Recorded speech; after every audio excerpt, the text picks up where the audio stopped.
కాల్పుల విరమణ అన్నారు. కానీ రాత్ర పాకిస్తాన్ మళ్ళీ భారత్‌పై కాల్పులు చేసింది.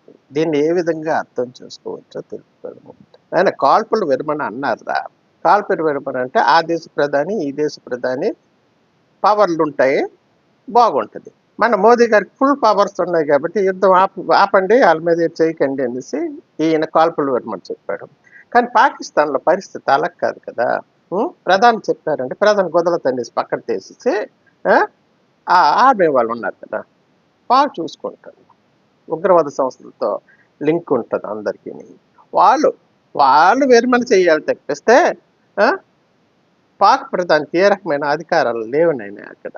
గాబట్టి వాళ్ళు కాల్పుల విరమణ అనేది చేయలేకపోయారు.